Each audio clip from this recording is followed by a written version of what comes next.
Hi everyone, in today's video I am going to discuss a poem titled Ode on a Grecian Urn written by a well-known English poet John Keats. First let us understand the title of this poem, Ode on a Grecian Urn. Look at this word ode. What does an ode refer to? An ode refers to a poetic form like a song. So an ode means a poem. A poem on what? A poem on a Grecian urn. So now let us understand what is the meaning of this urn. This urn means a pot. So in Kannada we call it as madike or kalasha. So a poem on a pot. So a pot which belongs to which country? Greece country. That's why it is called as Grecian urn. So an ode on Grecian urn means a poem or a song which is written about a pot which belongs to Greece country. So this is the meaning of this title.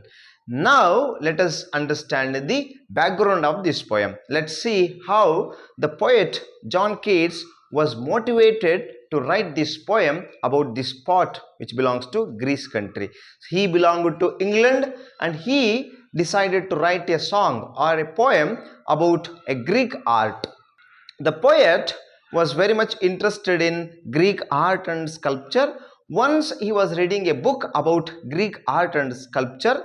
So as he was reading, he came across a beautiful painting, a beautiful picture of an urn which belonged to ancient times. The poet learned that the urn belonged to 5th century and he also learned that the urn was kept in British Museum. So the poet was curious to learn about the urn. So he visited the British Museum. He spent hours together, days together in the museum studying this urn, and later he decided to compose a poem.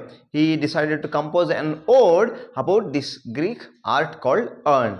That's how the poem Ode on a Grecian Urn was composed in the year 1819.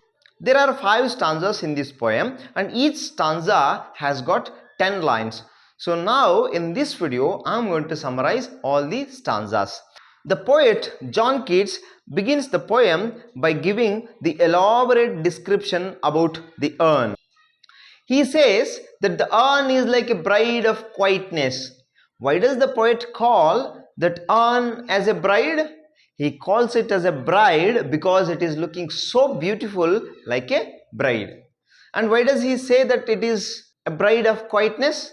Because it has been silent for centuries. It was designed by an artist during 5th century and it was still there during 19th century. For centuries it was silent.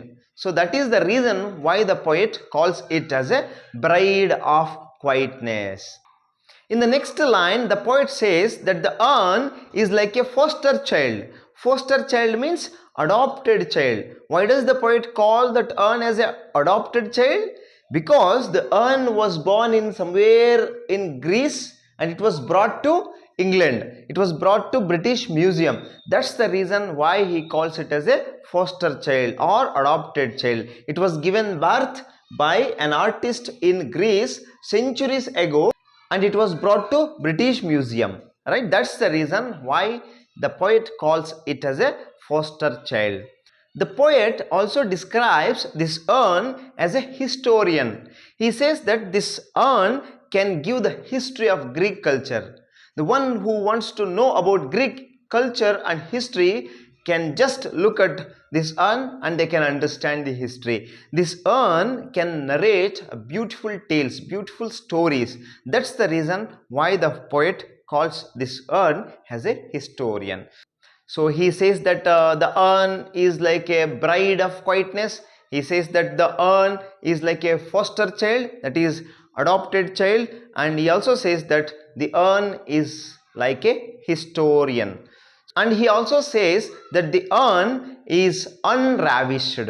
Unravished means unaffected or unharmed. No power could harm this urn.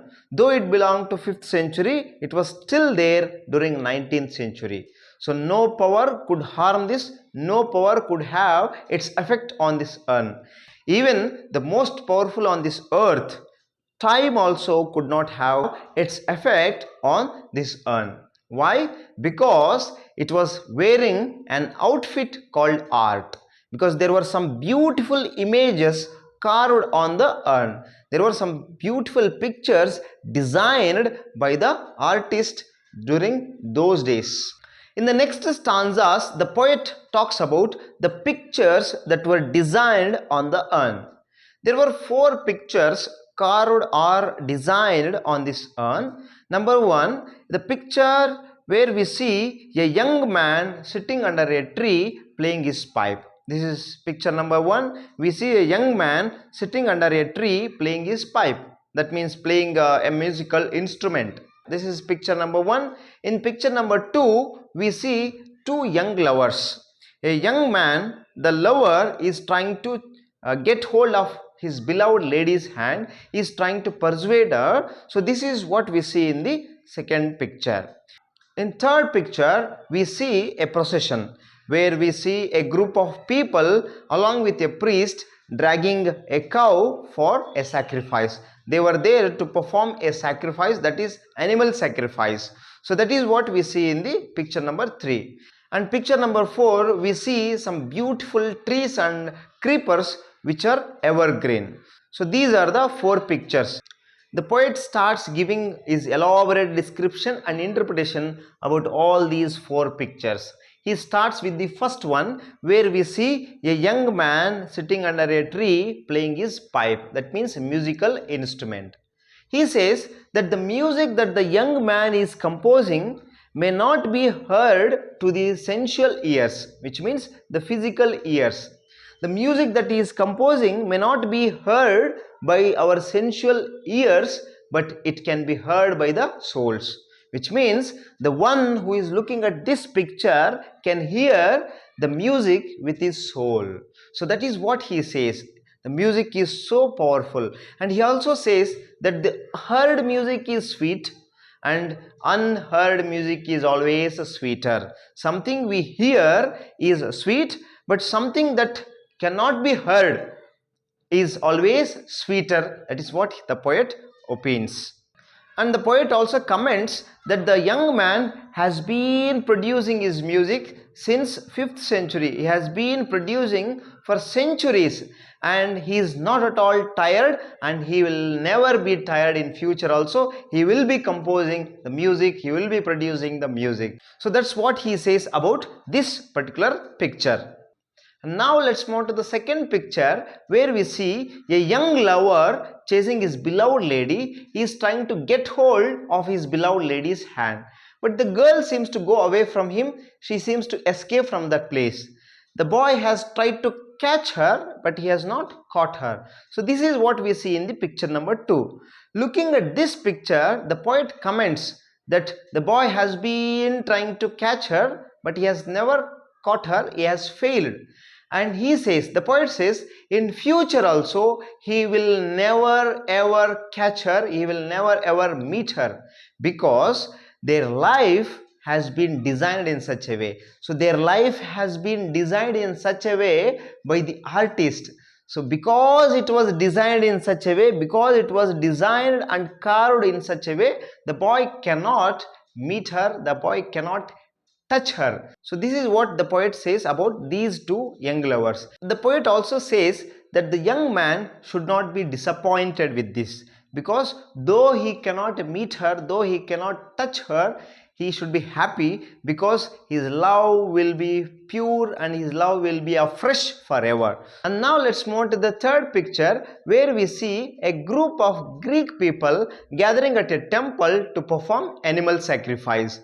Looking at this particular picture, the poet says that there is complete silence in the villages, because all the people in the village have gathered at the temple and there is nobody in the village, and there is silence, and that silence will remain forever, because the people who are there at the temple cannot go back to their villages, because it has been designed in such a way by the artist. So the silence will be there forever in the villages. And the poet also says that looking at this particular picture, we can say that animal sacrifice was in practice even during 5th century also in Greece. So this is what he talks about the third picture. In the fourth picture, we see some beautiful trees. The poet says that the trees are so beautiful, they are so special, and they are the luckiest one, because these trees are not going to lose their leaves, they are not going to shed their leaves. Usually we see trees losing their leaves, they shed their leaves, but these trees which are there on the urn are not going to shed their leaves, because their life has been designed in such a way by the artist. So they are so special and they are evergreen. So these are the images that we see on the urn, and the poet talks about all these four images. And the poet concludes this poem by saying that truth, beauty, and beauty, truth.